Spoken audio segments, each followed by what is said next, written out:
And we continue with chapter 2, page 20, under anger is not a gigantic mistake. We've had a list of ones that I read in the last one, which is it's useful for survival, for culture, and this next one is for communication. Anger is a vehicle of communication that always carries a message. The person who expresses anger is trying to present information. Often it is information that, without the anger, he wouldn't have the courage to express. The importance placed on the message by the sender determines the intensity of anger presented. The reverse is also true. The greater the anger, the more valuable the communication is to the sender.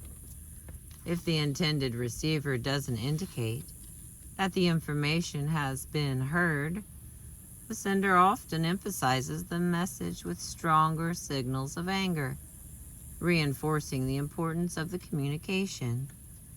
If you have ever watched a child ignore a parental directive, you know exactly what I'm talking about. When the directive is repeated, you can hear the parent's voice become louder and the tone angrier. Describing anger, many people use the word violent. Psychiatrist Albert Rothberg contends, however, that used as a tool of communication, anger actually reduces episodes of violent behavior. Instead of resorting to violence when faced with a threatening or obstructive situation, the angry individual can employ verbal discharge and a whole series of specific communications to others designed to promote removal of the threat or obstruction. As the first response to a threatening or frustrating situation, verbally communicated anger reduces the use of physical attack. If an angry tone of voice or facial expression or command diffuses the situation, then the necessity for violence diminishes. And the next useful thing with anger, motivation. When a person uses anger constructively, it acts as a motivating force for change, for meeting personal needs, and for gaining a desired goal. In 1982, I was sitting in my office, angry about an incident with my supervisor. Mentally, I was calling her every nasty name that I had heard throughout my life. Finally, the question occurred to me, why is she the supervisor when I am better at this work than she? I looked over at her office wall. She had a master's degree, and I didn't. As long as I didn't, people like her would supervise me and dictate my work life. At that moment, I had a variety of choices. I could wallow in the injustice of the system, making myself a victim and sloshing around in self-pity for the rest of my career. I could become aggressive, bound into her office, tell her everything she was doing wrong, and say that the only reason she was a supervisor was she had a piece of paper. Or I could direct my anger toward the goal of obtaining a master's degree myself. 2 days later, I was enrolled in college again and had submitted a request for a leave of absence. Anger's usefulness didn't end there. Whenever I had to work late on an exam, paper, or my finals and felt myself being overtaken by drowsiness, I pictured that woman in my mind. My adrenaline started to flow. I was good for another hour's work. In many situations, anger needs to be experienced and properly channeled before positive action can be taken. These circumstances are often accompanied by the thoughts, "That's it, I've had enough, I deserve better." Battered women present a good example of what I've been talking about. One reason some women can't get out of a battering relationship is that when they are able to feel their anger, they are unable to channel it towards a productive goal. They discover that their ill-used anger only leads to more battering. For survival, they hide their angry feelings until the day comes when they cross an invisible line and no longer can feel their anger or anything else. Others, hearing a battered woman's story, think she must be irate, yet she seems to feel nothing. With badly bruised self-esteem and a history of suffering, anger's violent potential, battered women have learned to flee this emotion. Without help, they cannot experience the anger that they need to summon the courage and energy required to make drastic changes. For anger to be useful, people must do more than merely experience the feeling. Those whom anger motivates productively undergo a 4-step process. First, they feel the anger. Second, they recognize the situation that provoked it. Then, they identify a healthy, productive goal that would alleviate the situation.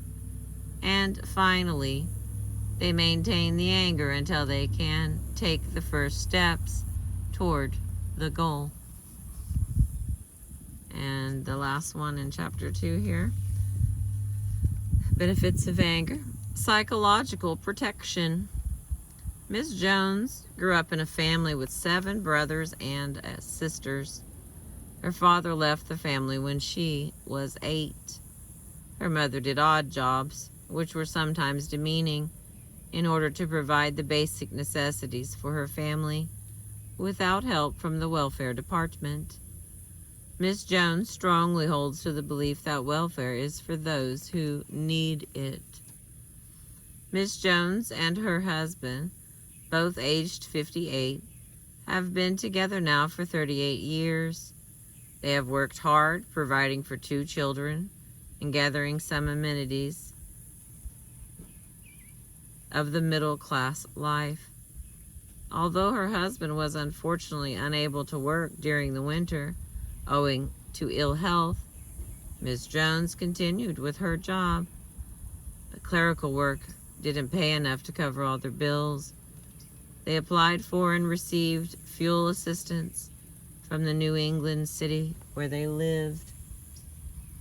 One morning, Miss Jones read in the local paper that the mayor, in an attempt to reduce the budget by lowering the fuel assistance allotment, had said, "Only those who are too lazy to work ask for fuel assistance." Miss Jones was irate. The mayor's comment hit at the core of her values. She had always taken pride in being a hard worker. She had always taken pride in being a hard worker. It was a piece of her self-image that she was willing to defend, and defend it she did. She wrote a pointed letter to the mayor, who invited her for a meeting. Once in his office, she refused to move until he retracted his statement publicly. The next morning, the paper ran the mayor's apology.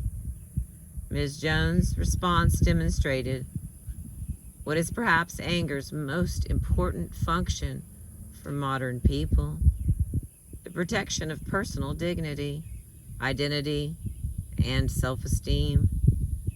When a person thinks she is being put down, ignored, ridiculed, or victimized, anger is likely to occur. This feeling encourages the individual to stand up for self and defend against being cheated, belittled, or emotionally attacked.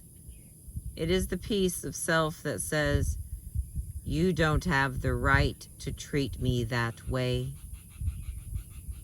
Not only is anger not dangerous, it is useful.